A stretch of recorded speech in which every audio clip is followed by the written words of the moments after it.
This is Dateline News and Conversation. Got an update. My guest tonight, Dimitri Lascaris. He's back in Cyprus, but he spent the last 10 days in Palestine, Jordan, and Israel. Dimitri, welcome back to the show. Thank you for having me again, Regis. I always look forward to our conversations. Yeah, well, I do too. Wow, 10 days in Palestine or in the region. I'm happy to see you're still alive. Well, I've had a bit of luck along the way. I think it's the only thing I can assume, because I've encountered remarkably little harassment, and it wasn't just in Jordan and occupied Palestine. I was also in Qatar, where I was up to no good, in a manner of speaking. Okay, so let me take it back to the beginning. Some 10 days ago, now you've been following this story in Palestine. You've been there several times. Why did you decide to go? There's a genocide happening there. I'm a lawyer with over 30 years experience. I've been doing a lot of journalism over the years. I have a voice in Canada. I'm not by any means the most well-known figure, but I'm fairly well known, particularly to people who are politically engaged. And the country from which I come is an avid, shameless supporter of Israel, and has remained so throughout this genocide. So I'm in a position to try to do something. I'm just one person, of course, one person alone, whoever that may be, with the exception perhaps of Joe Biden, can't dramatically alter the landscape. But I can make some kind of a contribution, however small it may be, and I feel it's my duty to do that. Okay, so you flew from, I'm assuming, somewhere in Greece, maybe your home, and you flew. Where did you fly to? Could you fly to Palestine, or did you have to fly to Jordan, or where did you fly to? Well, I'll just give you the brief itinerary, and then you can, explore with me whatever areas are of interest to you. But I started by coming to Cyprus at the beginning of March. I got here on March 2nd. I have a sister here who's married to a Cypriot gentleman. They have 4 kids. So I spent 2 or 3 days visiting her. And while I was here, I took the opportunity to scope out a British military base in the southern part of Cyprus, which is being used by both the British and the Americans to bomb Yemen and to send supplies to Israel's genocidal regime. So I did some reporting from the edge of that military base. I got as close as I could, and I saw some interesting things. Then from there, I took a flight to Doha in Qatar. I just happened to arrive purely by chance when there was a major weapons exhibition. And I managed to register. I wasn't expecting they would accept my registration, but they did. So I spent an afternoon at this defense exhibition, which was overrun with all of the major Western military contractors. And then from there, on that same day, I went out to the largest U.S. military base in the Middle East, which is 30 kilometers out from Doha. I did some reporting from there. And from there, I went to the port of Hamad outside of Doha, because I had learned purely by accident that a rather formidable Russian naval vessel was going to dock there for the duration of the exhibition as more or less the flagship naval vessel of those that were participating. And I went down to the dock, and an officer of the Russian Navy gave me a tour of the boat. So I did a report about that. Then from there, I went to Jordan. Never been there before. I spent almost my entire time in Amman. And I went and I saw a protest outside the Grand Husseini Mosque. I covered that. And in Jordan, it's no small thing for people to protest for the Palestinian people. Thousands of them have been arrested since October 7th of last year, protesting the Jordanian monarchy's complicity in its dealings with Israel. Then from there, I took a taxi from Amman and tried to enter the West Bank, the occupied West Bank, which is Palestinian territory, by land at the Allenby Bridge. But the day that I got there, it was closed. My driver forgot to tell me that, so I ended up staying at a hotel in the Dead Sea for one night, and the next day I went back. And I entered with, there was fairly vigorous questioning, but nothing troubling. In fact, I was less vigorously questioned than I expected. And I would not have been surprised if they didn't let me in at all, because I have been a very outspoken critic of Israel and Canada. And I have no doubt I'm known to the Israeli government because, amongst other things, the Israeli embassy in Canada has commented on some of the legal work I've done for Palestine. So then from there, I went to East Jerusalem, which is predominantly Palestinian. And Israel has purported to annex it in violation of international law that's widely recognized, including by Western governments, that it's illegal. I visited with a friend while I was in East Jerusalem who lives in Bethlehem, Canadian-Palestinian artist, an incredible person by the name of Rehab Nazal, who took me to three refugee camps in the West Bank. One is called Tulkarem, another one is called Farah, and the third, and the best known, is called Jenin. And that's actually the place where she comes from, not the camp itself, from the city of Jenin, which is right next to the camp. And that camp has become known as Little Gaza because of the level of resistance and the price that it has paid for resisting the Israeli occupation. So then from there, I went to the edge of Gaza. I spent an afternoon there. I shot about an hour of footage. I got much closer to the border of Gaza than I thought I would. We can get into the details of that, but I had a kind of a panoramic view on the horror that was being visited upon this densely populated enclave, albeit from a distance. And then from there, I went to Eilat on the Red Sea. I drove about 5 hours because I wanted to see how the Ansar Allah attacks from Yemen on Red Sea shipping is affecting Israel's only Red Sea port. So I spent a night there. Then I returned. I tried again to do some reporting from the edge of Gaza yesterday. This time, the hill from which I had filmed the first time I visited had been made inaccessible by barbed wire. I don't know if that's because of me, but I couldn't go back to that hill. So I ended up doing a report from an Israeli settlement, which is just a stone's throw away from Gaza. And it's like an American suburb, an upper middle class American suburb. It was all very surreal. It's called Sderot, Sderot. And then I came to Tel Aviv. I spent last night in Tel Aviv in the old city of Jaffa. And I took off and landed in Larnaca literally 30 minutes before this interview began. Wow. All right. Let's start from the top. I've been aware of a British American base in Cyprus. Tell me a little bit about that base. You mentioned that it's being used to bomb Yemen. What else has been going on there? Well, this base is called Akrotiri. And unlike most military bases that Western powers have in distant lands, this one is not being leased from the Cypriot government.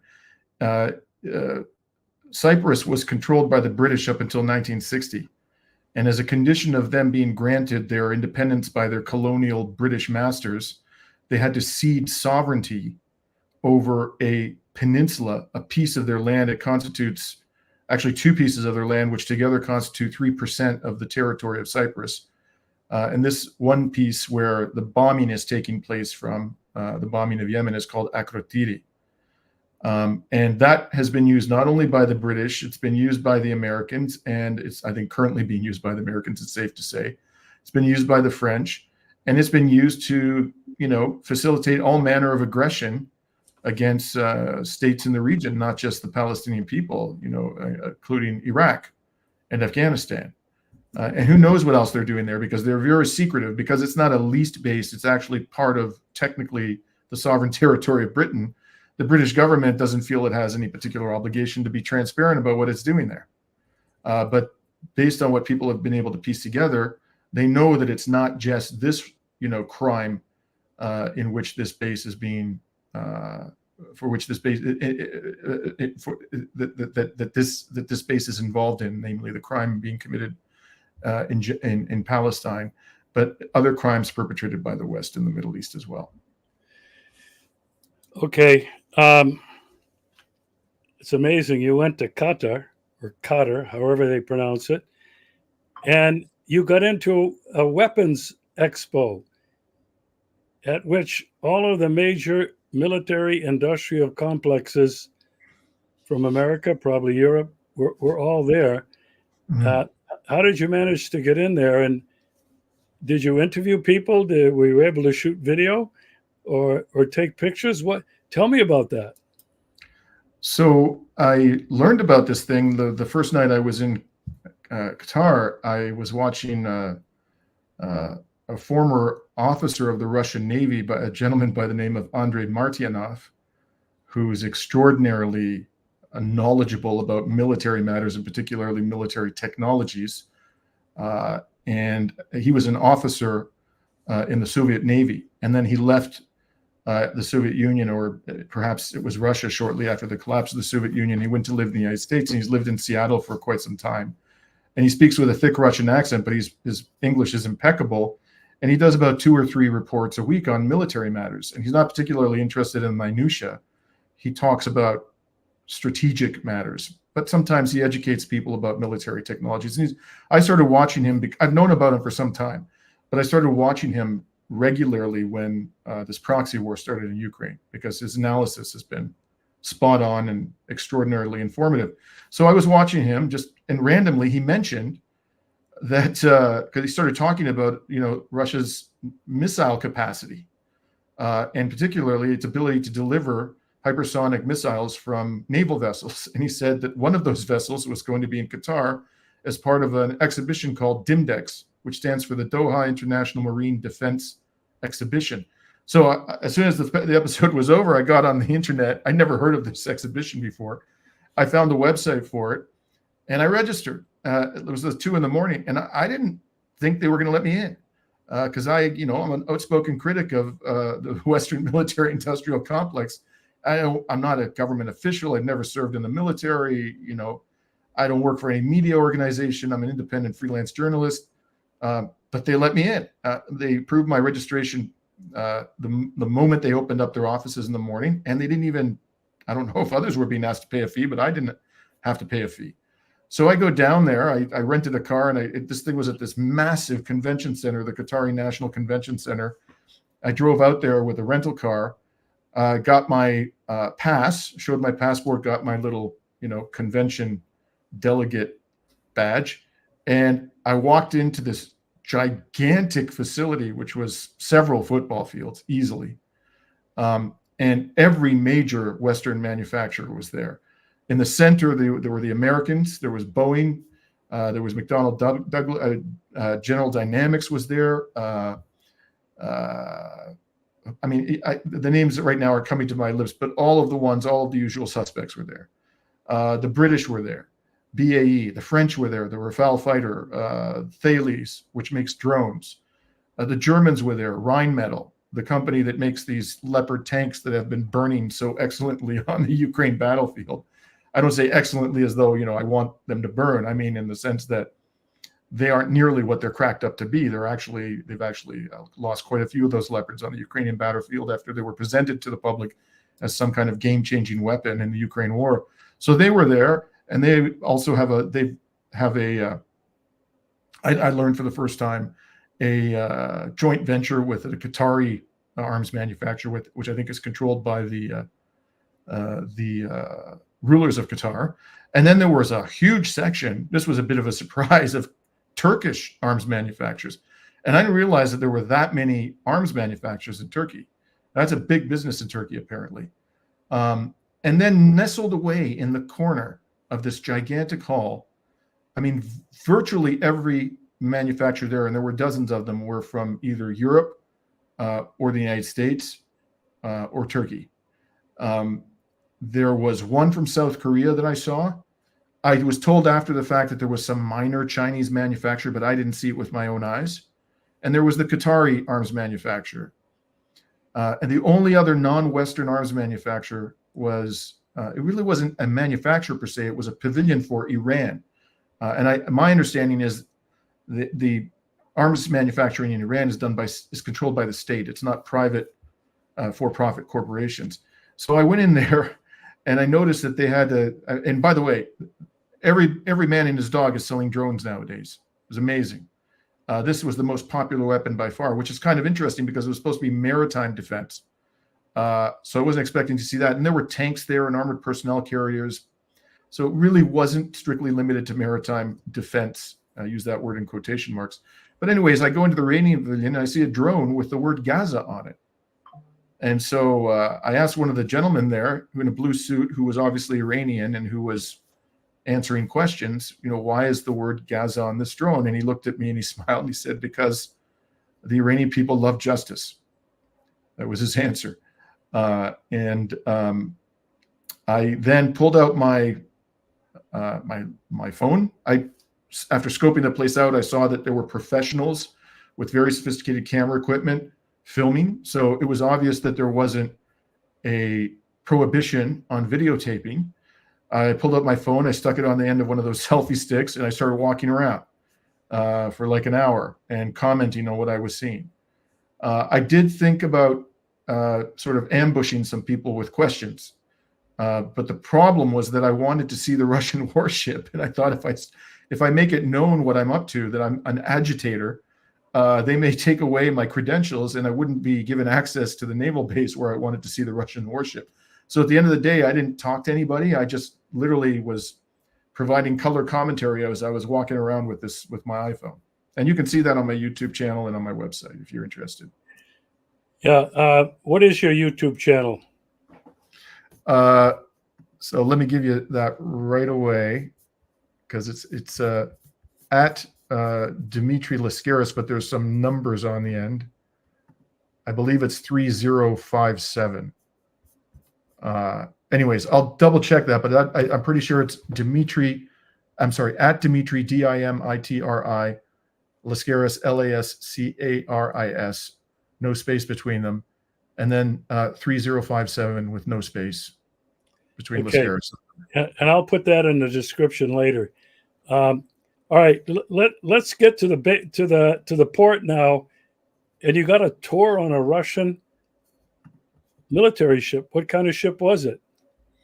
I may mispronounce this because I haven't looked at the report in a while, but it was the Marshal Shapazhnikov, I believe was the name of it. It was, if I didn't get that exactly right, it's very close. And I mean, Andrei Martyanov in the episode that I watched the night before called it a destroyer. I learned that, however, it is a frigate, which looks like a destroyer. Maybe it was a destroyer previously, and apparently it's been refurbished. So, but the thing that's really impressive about this is its missile capability. So I showed up, and there was a look. It looked like the commander of the vessel was standing down at the bottom of the gangplank smoking a cigarette. And I walk up to him and I said, "I'm a journalist. I showed him my freelance press card. Said, can I go on the boat?" And he said, he kind of eyed me suspiciously. He heard my North American accent, and he politely said no. So then I said to him, "I'm actually Greek. You may think I'm American, but I'm Greek." And I pulled out my Greek passport and I showed it to him. And he kind of smiled at me, and then he motioned to a junior officer who was standing on the deck. He said, "Come down here." He spoke to him in Russian. And then he gave me a tour of the boat. And he explained to me in considerable detail the various types of missiles. I mean, this thing is bristling with every imaginable missile. It has mines, depth charges. It has anti-ship missiles, anti-submarine torpedoes.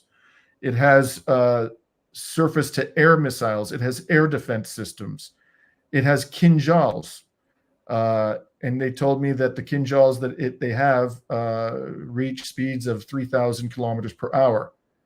So they're supersonic. I think hypersonic begins at 5,000 kilometers an hour. And Martyanov was under the impression that they had hypersonic missiles, and they might have them, but he wasn't telling me that they did. Apparently, the Kinjals that go for 3,000 kilometers per hour were the fastest missiles they had. And the number of missiles, I can't recall, but it was something like 160 different missiles on this vessel. And they had also cannons, which can strike, land-based targets from a distance at sea. And they had sophisticated radar systems. And so this young man, he told me he was 25 years old. He told me he spent 6 years studying military science. He was an engineer. He was very, very polite. His English was reasonably good. And, he indicated to me that he was going to have to study several years more of military science in order to move up the ranks. But that was, I tried. And the other thing I should mention is that there were supposed to be 8 vessels from 6 participating countries at this port, the Hamad port. One of them was a British vessel, the HMS Middleton. And I don't know if you know this, Regis, but the British Navy is in a world of pain. They got 2 aircraft carriers. They don't seem to ever function. And I read recently from a British media organization, they may have to sell one of them to fund the Navy, the British Navy. And they also had failed Trident missile launches recently. So they're in a world of pain. I wanted to see the HMS Middleton and then hopefully speak to some British naval personnel, but it was nowhere to be seen. I don't know where it was, but it might not have been able to make it to the exhibition because of some kind of defect. That would not surprise me given the state of the British Navy. Wow. Well, that's an interesting prelude to your trip to the Middle East. Certainly was beneficial. I'm personally going to go to your website and check out some of these videos. It sounds amazing. All right. So you flew from, I assume, Doha to where? Jordan? Amman. I flew to Amman, but through Kuwait on Kuwait Airlines. Okay. Pick up the story when you arrived in Jordan. So Jordan, I was actually surprised by Amman. Amman seemed to be a considerably more prosperous city than I was expecting. I wouldn't say it's not like Qatar. Qatar is awash in money. And in fact, the population of Qatar is 2.8 million. It's got the 4th highest GDP per capita in the world, something like $114,000 per capita. That's annual GDP. And of course, it's all coming from oil and gas. So Amman, Jordan doesn't have anywhere near the oil and gas resources of Qatar. But it still was, surprisingly prosperous, at least the city, the parts of the city that I saw. But frankly, there wasn't a lot to do in Amman. I really wanted just to witness protests because Amman has a massive Palestinian population. I believe it's in excess of 2 million. I think it could be well above that actually, but it's in the millions.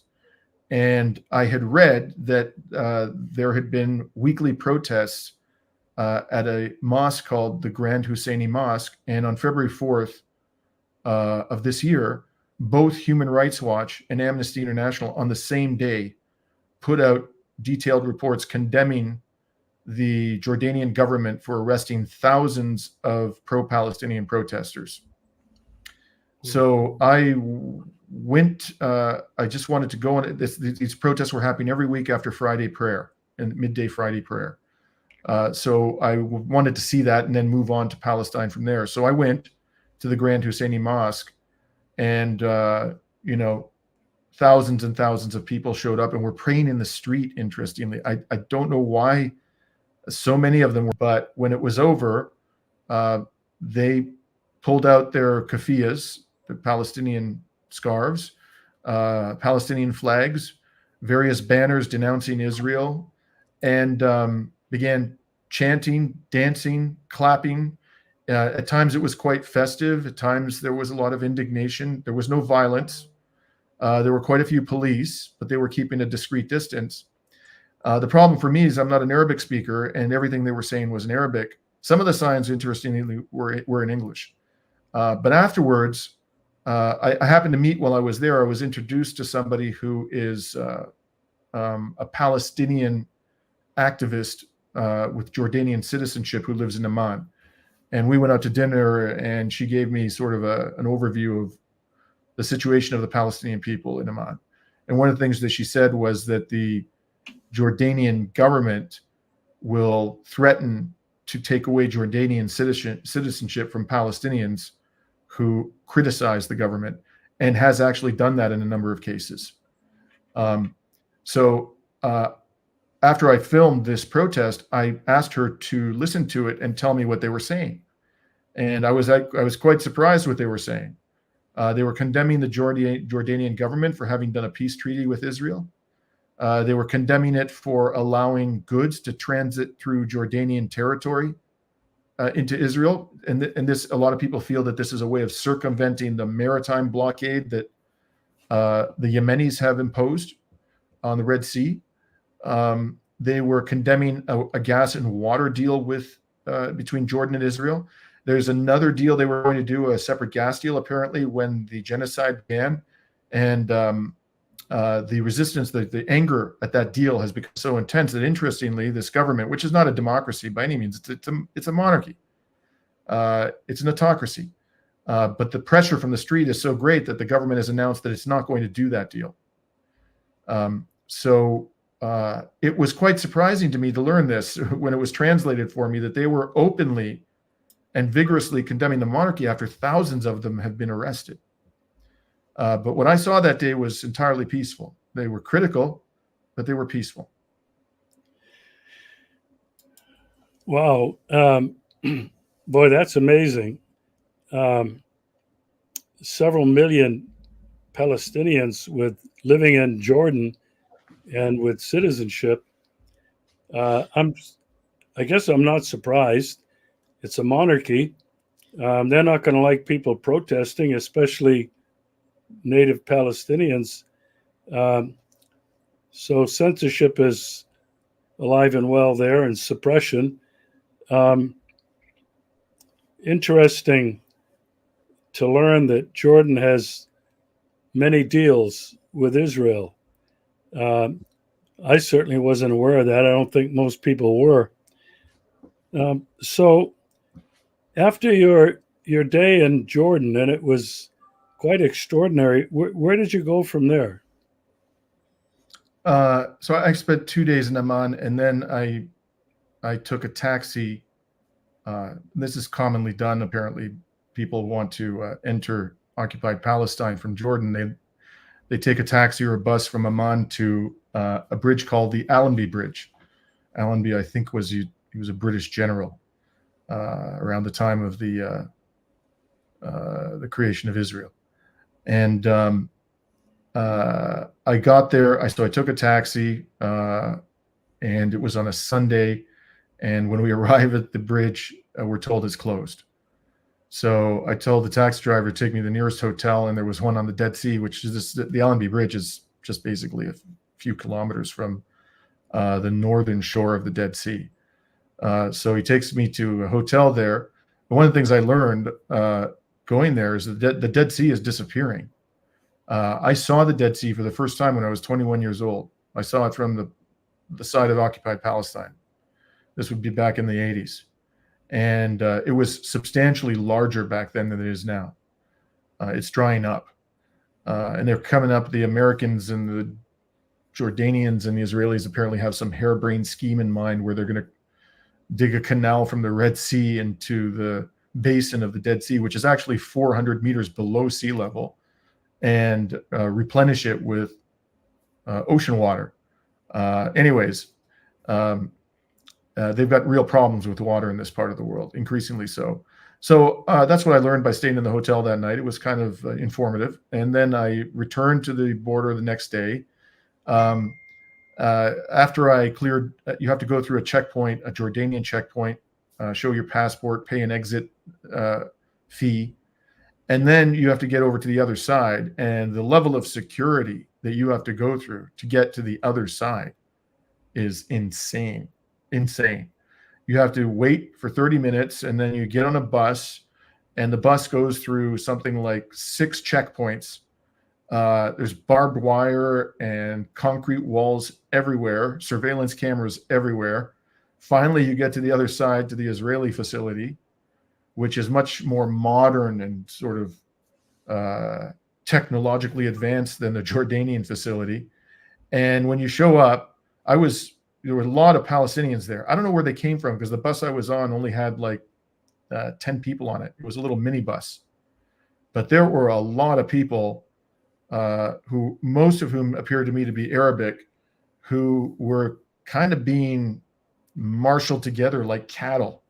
It kind of looked like the checkpoints, the very crowded, slow-moving checkpoints I've seen in the occupied West Bank. So eventually I get up to an immigration officer, and he starts asking me questions. And it was, I don't want to get into too much detail just because it'll take up too much time. It was bizarre.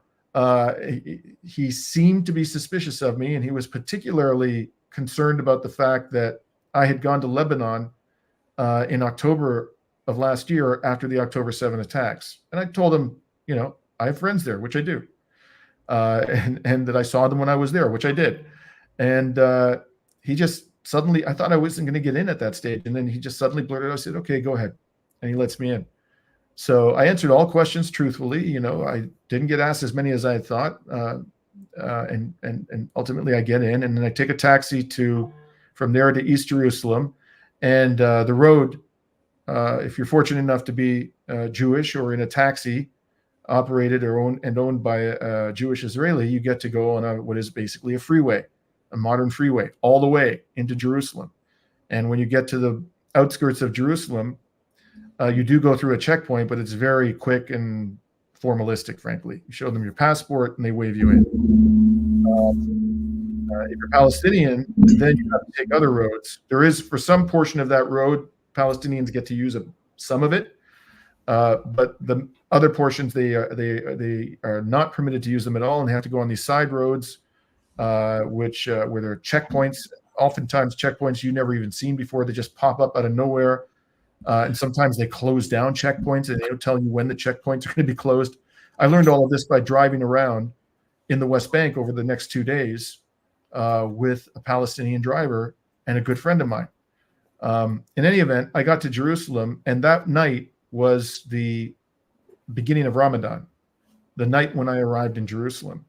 And there was a lot of talk about the far-right interior security minister, Ben-Gvir. He wanted apparently to prevent Muslims, if not all Muslims, a large proportion of those who would normally pray there, from going to Al-Aqsa Mosque, the third holiest site in Islam, during the month of Ramadan. But apparently he was overruled by Netanyahu, because my own opinion is, Israel's military right now is extremely overstretched. It's fighting in the West Bank. It's fighting in Gaza. It's more committing a genocide than fighting in Gaza, but there is a military conflict going on there, which is causing significant casualties. And then it's got Hezbollah on the northern border. So my suspicion is that Netanyahu told Ben-Gvir, we're not going to go overboard here, because if East Jerusalem erupts in violence, we're toast. We can't handle another front. But that's speculation on my part. In any event, I walked up to Al-Aqsa Mosque that night, and I noticed that there were young Palestinian men praying at a wall outside of the mosque compound, but near the entrance. And that seemed odd to me. Why are they here and not on the compound? And I spoke to a young Palestinian man who was standing nearby, and he told me the reason they were praying there was because they weren't let in. These men, by the way, who were praying, they were probably between the ages of 20 and 35, as best I could tell. And then he looks at me, this young man who explained to me what was going on. He says, how old are you? And I said, I'm 60. He goes, you might get in. Why don't you give it a shot?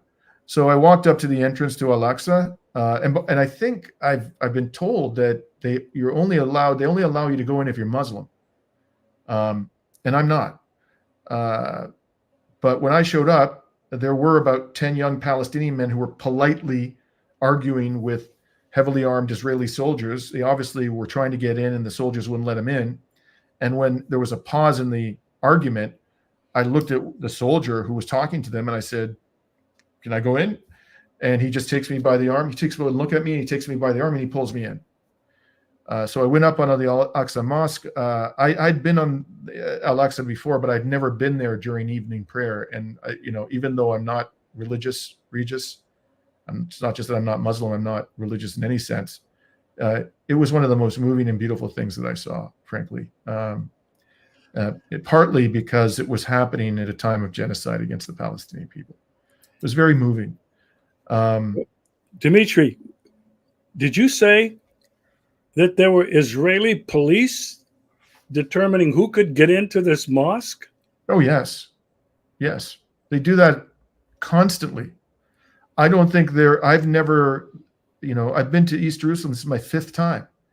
I've walked around the Muslim quarter many times. I can't remember a single time that I saw the entrance to Al-Aqsa unattended by armed soldiers of the Israeli army. I don't think they're never not there. They're always there, and they're actually screening yes. people to go in. Yes, and it's arbitrary. What are they afraid of? What are they afraid of? Well, they claim that if they let young Palestinian men in there, men of military age, they could start hostilities. That's what they claim. Which is frankly a pile of BS, because the Israeli army is armed to the teeth. If young men went up there, unarmed young men, the Israeli army could slaughter them. So it's just the worst they could do is throw rocks. I mean, that's about it. Yeah. What is East Jerusalem like? I mean, who lives there? What's it like? Well, East Jerusalem is occupied Palestinian territory under international law. It is, as its name implies, the eastern part of Jerusalem. The main entrance into the old city of Jerusalem, where the Al-Aqsa Mosque is situated, is called Damascus Gate, because apparently, if you look directly east from that gate, it's aligned with Damascus directly to the east. In any event, there's a Muslim quarter, there's an Armenian quarter, there's a Christian quarter, and there's a Jewish quarter. And the Christian quarter, there's a lot of Greek. There's a significant Greek Orthodox presence there, but most of the people in the Christian quarter are Palestinian Christians, and the Jewish quarter is very different in appearance from the other 3 quarters. The other 3 quarters look ancient, they look old, but in a way that's very, to my mind, very attractive, very aesthetically pleasing. The Jewish quarter is it's tried to the design of it tries to maintain sort of the architectural integrity of the city, but it's much more modern to my eye than the other quarters are, and it's obvious that a lot of investment has been put into making the Jewish quarter as attractive as possible and as clean as possible and so forth. It's a very pleasant place. It's a beautiful place. But I prefer the older, sort of less modern architecture of the other 3 quarters. In any event, the Jewish Israeli population has been consistently for decades encroaching upon all 3 quarters.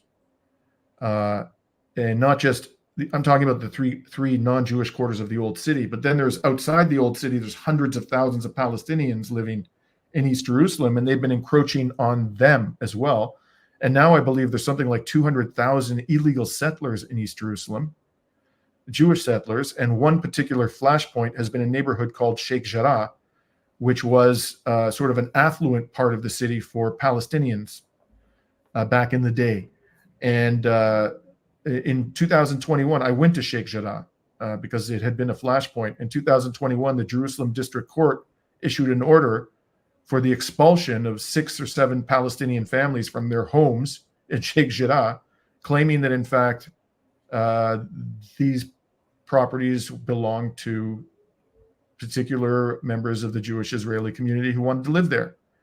And there was such an uproar internationally, due in large part to the activism of the people who were going to get kicked out. And I just want to mention 2 in particular. It's a famous family there called the El-Kurd family, and twin brother and sister, Mohammed and Muna El-Kurd.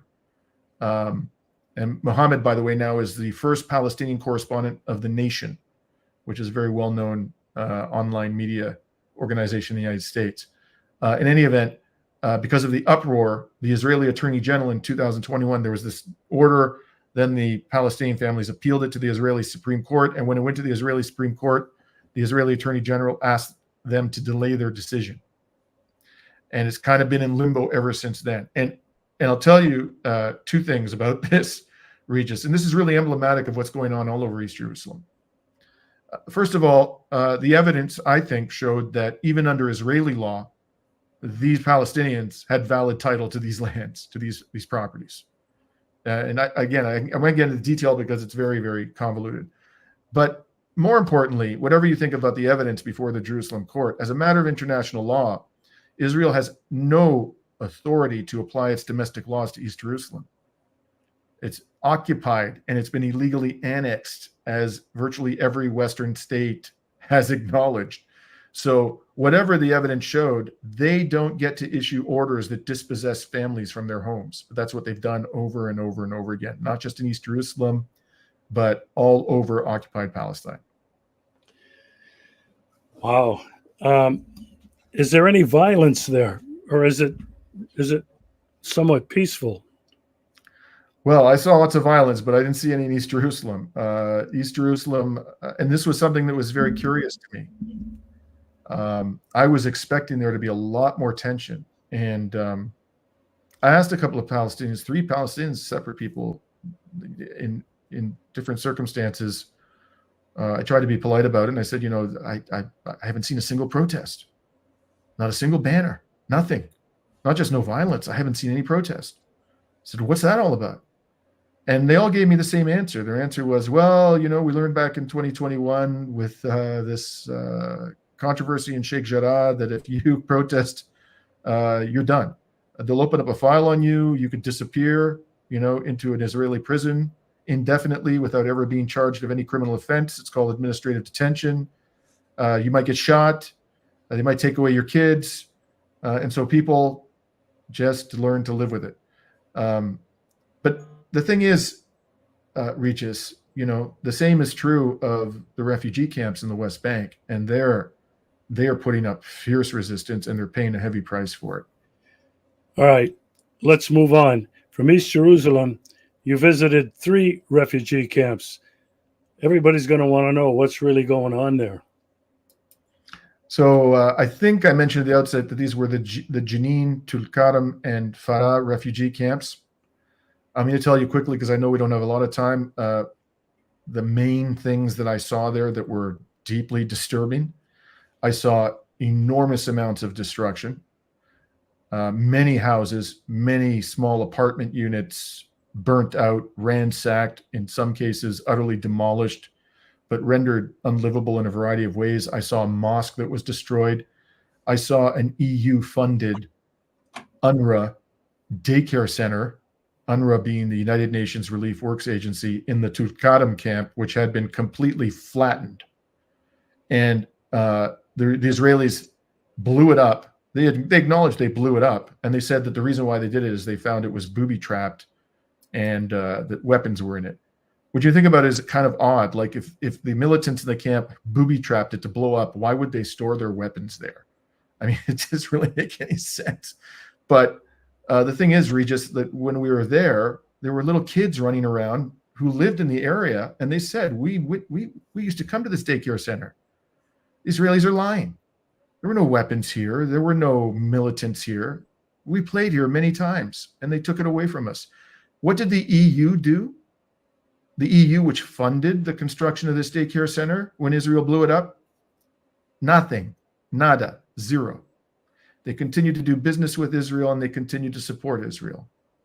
I went to a theater and I spoke to the artistic director in Jenin camp, who explained that within days of the October 7th attacks, a huge contingent of Israeli military came, and they took away the leadership of the theater complex, artistic director, the producer, the administrator.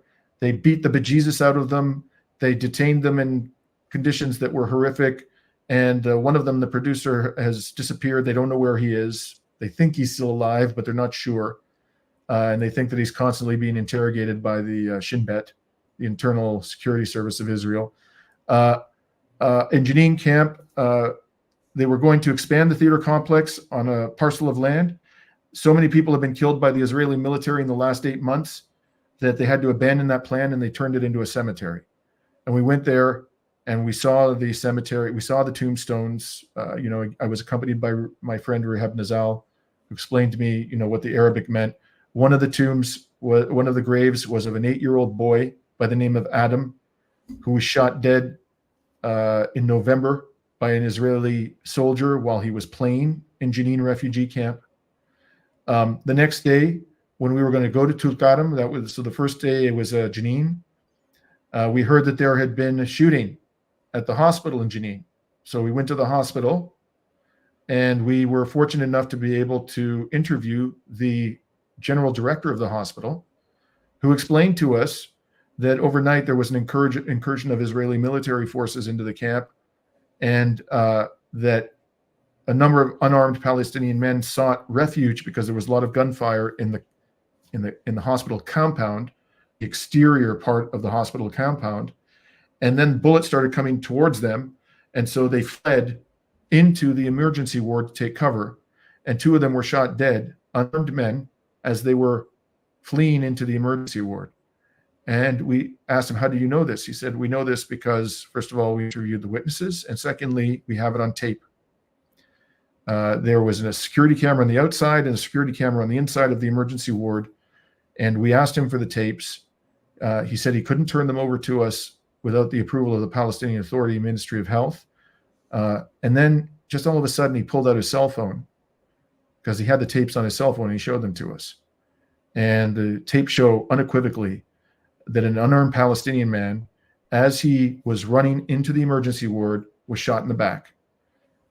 I saw it on the tape. I watched it twice. He fell to the ground. Blood started pouring out of his body. I think the bullet went right through his chest from the back.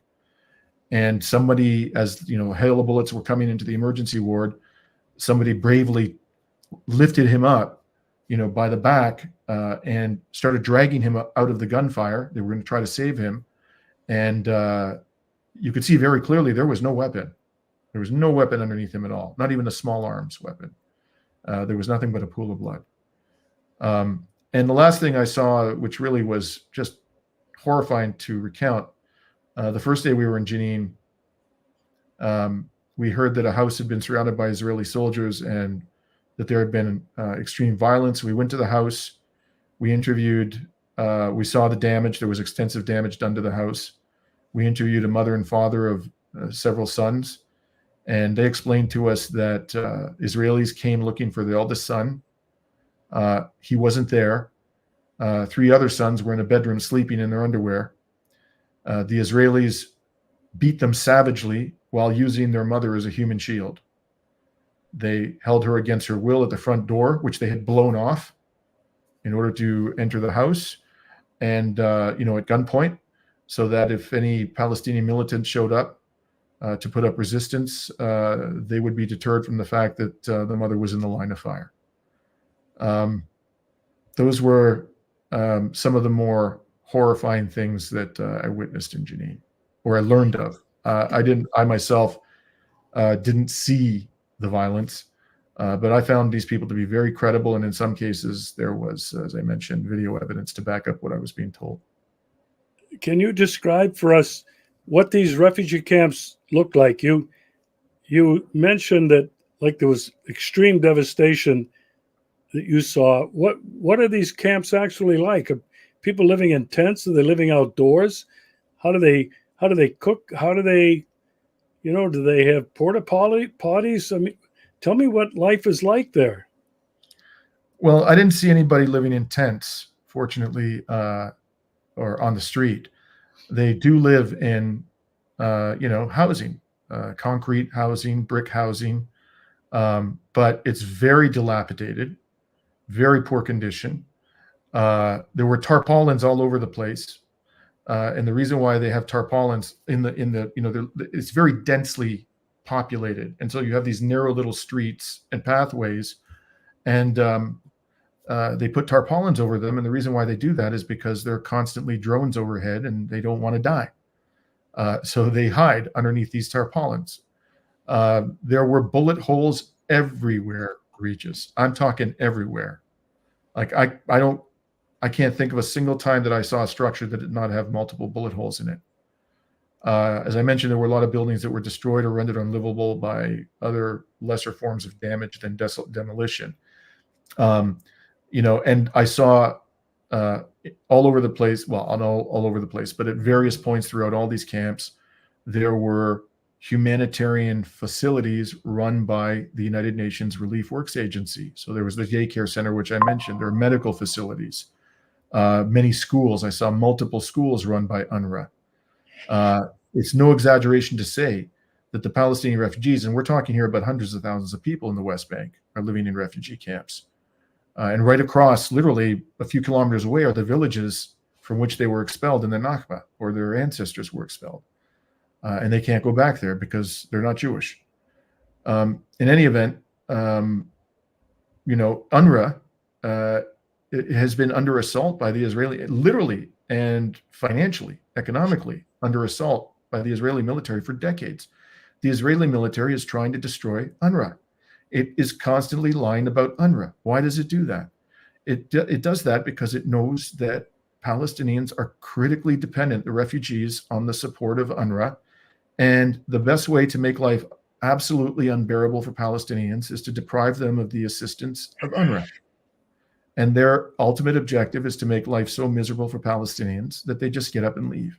They abandon their dream of returning to their homeland. That's the game here.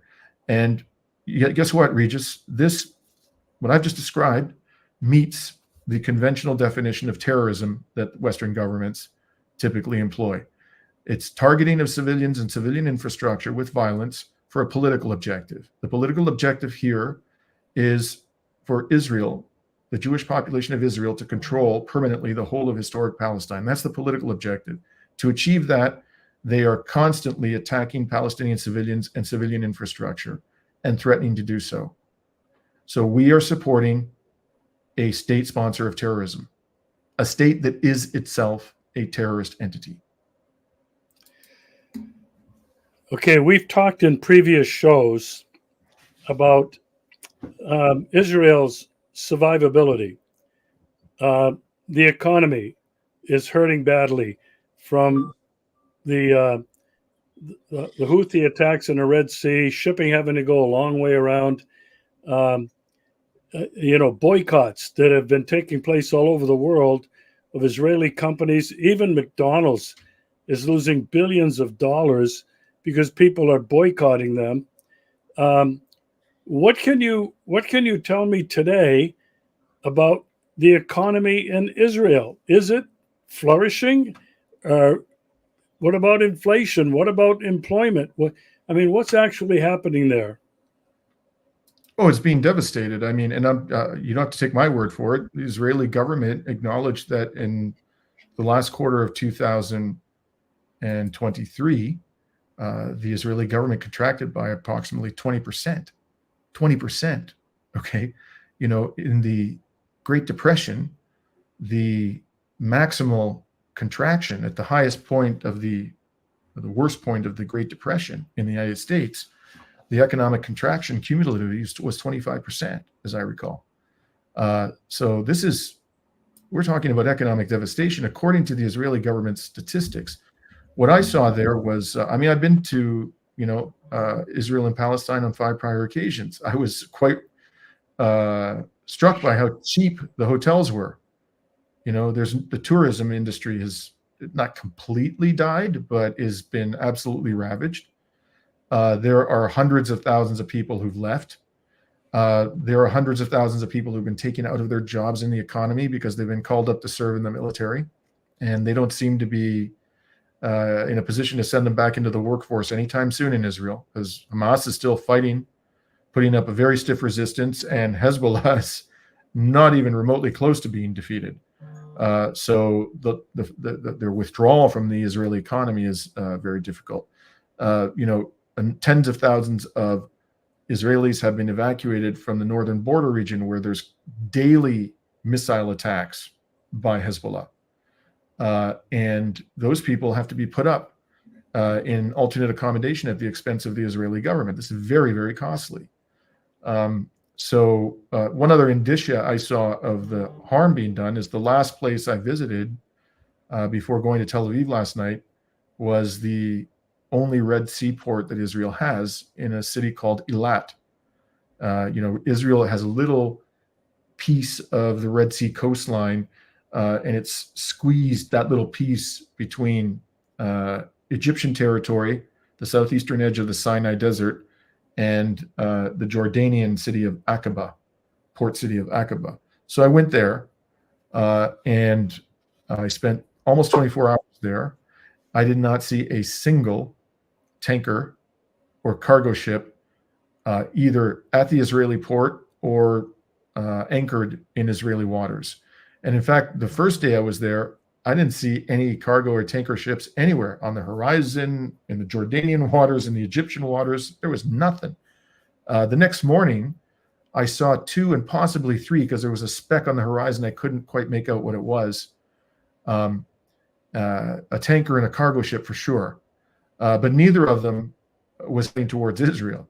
One of them went to the port of Aqaba, which as I mentioned is Jordanian, and the other one was it was off in the distance, and it was traveling from west to east, and it looked like it was heading south into the Red Sea, or it was heading to the coastline of Saudi Arabia, which is right on the other side of the Jordanian piece of land in there.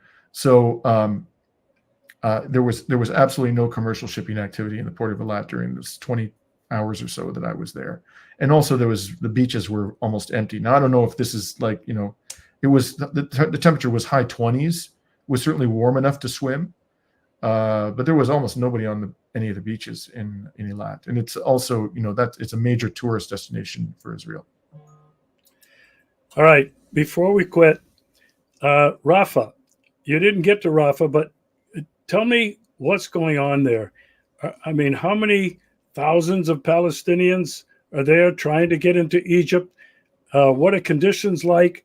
Are the Israelis killing people there just indiscriminately like they have been for the last, whatever it is, 5 months? What's going on in Rafah?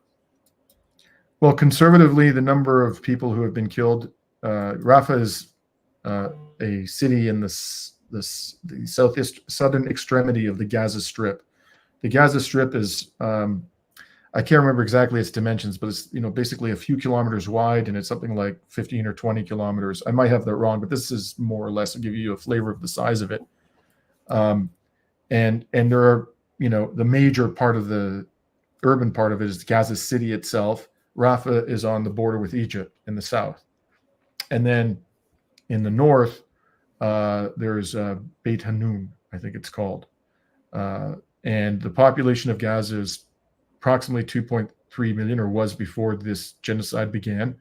And the conservative estimate, I believe it to be a conservative number, is that Israel's bombardment and its shootings of civilians have killed over 30,000 Palestinians, approximately 70% of whom are children and women.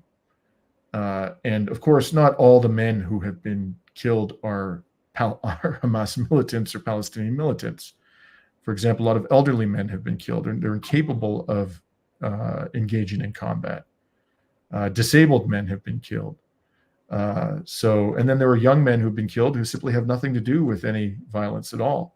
So the vast majority of these people are civilians. And now we see images of children starving to death. And the number is beginning to grow because Israel has, Gaza is largely dependent, and has been ever since Israel imposed a blockade on the Gaza Strip for external aid to sustain the population.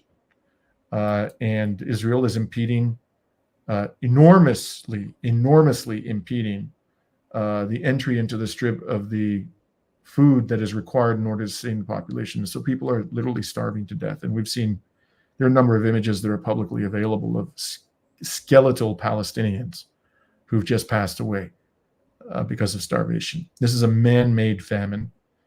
And the number of people who have died up until now, Regis, could become vastly greater. We could be talking about hundreds of thousands of dead within, let's say, 6 months, if the West does not stop this genocide, as it is eminently capable of doing. And quite apart from that, the civilian infrastructure has been incredibly devastated. I believe it is something in the range of 70% of the housing has been destroyed or severely damaged. I didn't get into any part of the Gaza Strip, but on the first day that I went there, there's a hill overlooking the north and central part of the Gaza Strip. It's an elevation, and they call it Camel Hill. There was some barbed wire there, but somebody had left a little space, and I managed. It was barbed wire that was blocking a bridge. You had to walk over a bridge to go up this hill. Because there was this little space, I thought I'm gonna go see, and so I walked through there, and I went up on Camel Hill, and I spent 2 hours up there, and I pulled out my camera. I haven't published that report yet. I just published one little snippet of it. I'm going to publish it in full in the next day or so. And what I saw, the time that I was there, which is about 2 hours, and I counted the explosions. There was an explosion approximately every 5 minutes. And it was fairly regular. It wasn't like, clockwork, but, like there were 3 minutes go by, you hear an explosion, then 7 minutes go by, and sometimes maybe 10 minutes would go by, but it averaged out to about one every 5 minutes. And they were quite loud explosions. I saw fires coming up from all over the Gaza Strip, black smoke from all over the Gaza Strip. There are many explosions happening that you don't hear, because I was kilometers away from them, like RPGs going off, grenades going off, artillery shells going off. The ones that I was hearing, these were larger munitions. And then I saw one explosion, Regis, which was just astonishing. And it just created it's almost like a mushroom cloud in the central or southern part of the Gaza Strip. I couldn't make out exactly where. But it was absolutely enormous. And I captured this on video and I posted. That's the one piece of that footage that I posted on Twitter. So these people are being massacred and starved as we speak with American weapons. Okay. Why do you think that countries around the world, including Russia, including China, and especially the other Muslim countries, what is keeping these other countries from physically intervening? This to me is troubling. A lot of nice words, a lot of pious platitudes, but there's no action. What do you suppose is keeping them from intervening and just militarily stopping this? Well, I think it depends on which country you're talking about. So, for example, I think it was Alistair Cook, a former British diplomat. He was being interviewed a couple of days ago. It may have been him, but it was somebody with diplomatic sources said that there are a lot of countries in Africa that want to sever relations with Israel and impose sanctions on Israel, but they're mortally afraid of the U.S. government. If they do that, the U.S. government is going to punish them economically or worse, and they're very vulnerable. Then you have states in the Middle East, which are simply run by tyrannies that couldn't care less about anybody but themselves. I think you and I talked about this the first time, we chatted about where this is all heading. And the perfect example of this is the Saudi monarchy. There was a poll done recently which showed that 96% of the Saudi population wants the Saudi monarchy to completely sever diplomatic and economic ties with Israel. And it hasn't done that. So the people overwhelmingly want their governments to take action, but the Saudis, they don't care, and not the leaders. Again, the same thing in Jordan. There's huge popular anger with Israel. And if the people of Jordan had their way, if their will could be implemented, Jordan would unquestionably sanction Israel. It would unquestionably stop allowing imports into Israel to cross its territory. It might even begin to supply arms to the occupied Palestinians at a governmental level. There are all kinds of things that they would do in Jordan if the people had their way. But there's a monarchy there, and the monarchy is effectively controlled by the United States government. And then you have other governments that are actually doing something, or movements. So Hezbollah is fighting, and they're dying. You know, Hezbollah has lost a few hundred of its fighters, including some commanders. You know, and those are just the people who have been killed. Probably thousands more of their fighters have been wounded in the last 5 months. So they're paying a heavy price, and there have been civilians who have died in South Lebanon. Ansar Allah, you know, we call it the Houthis, but I want to stress that the Houthis are a people. It's not a group. It's not a movement. It's a people. You know, what we should refer to this group as is Ansar Allah. That's the name they use, and it means supporters of God. They are doing whatever they can. They're not only attacking Israeli shipping, and people will say, well, that's, you know, a violation of international law and it's a criminal offense and so forth. Well, it's not nearly as bad as committing a genocide. And they've been very clear. I think there have been almost no casualties in these attacks that they've launched on shipping. They are not trying to kill people. They're just trying to create enough of a risk that people stop transiting through the Red Sea to the port of Eilat and stop delivering goods. And they also want to stop exports out of Israel. So effectively, they're trying to impose an economic penalty on Israel. And this is the only way they can do it. And the price they're paying is horrific. They're being bombed constantly by the British and the Americans. So there are groups, and then of course there are militant groups in Iraq who are firing drones at the port of Haifa and other targets in Israel. And they're paying the price because the Americans have killed a number of those militants in defense of Israel's genocidal project. So it's a mixed bag, you know, but could the world be doing much more? Absolutely. Absolutely could be doing much more.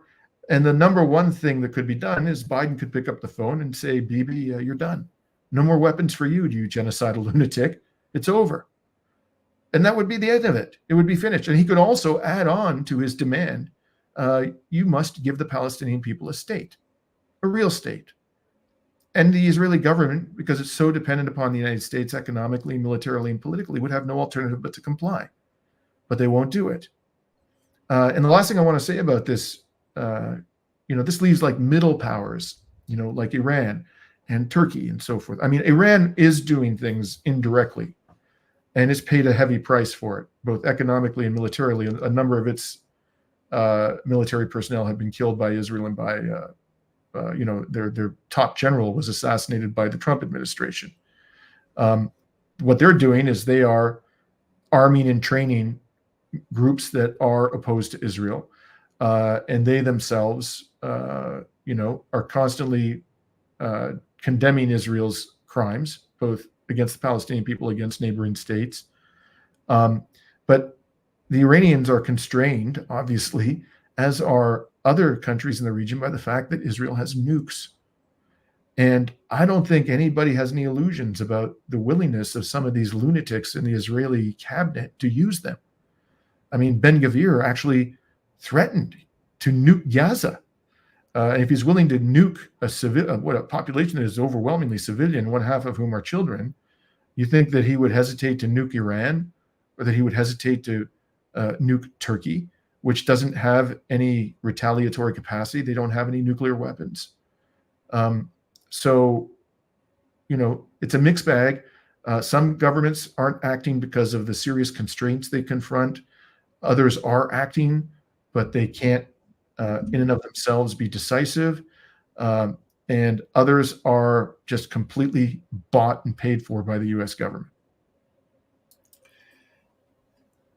Dimitri, I want to thank you for this really riveting discussion. We'll look forward to staying on top of this with you. I'm guessing you probably have not made your last trip to Palestine, but thank you so much. I'm going to share in the description your YouTube channel. What is it again? So it's at Dimitri Lascaris 3057. And if you just bear with me, I should have, you know, I should have this at the top of my tongue, but I don't. Let me see if I can just get it for you right away, just to confirm that.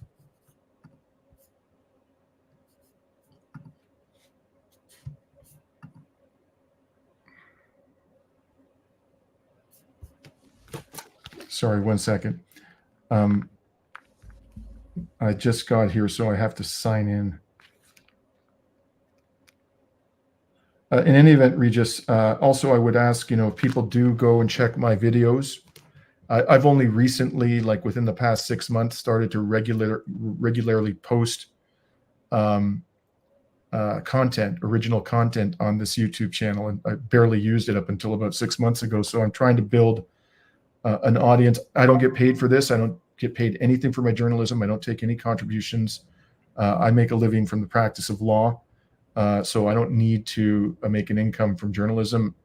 And I do, however, need people's help in order to get the word out about the reporting that I'm doing at my own expense. And so if people watch the videos, I'd ask, if they find it informative, that they like the videos, and that they subscribe to my YouTube channel. And so if you just give me 1 second, I will have for you confirmation about the name. Yes, no, it's not 3057. Thankfully, I checked. It's at Dimitri Lascaris 3051.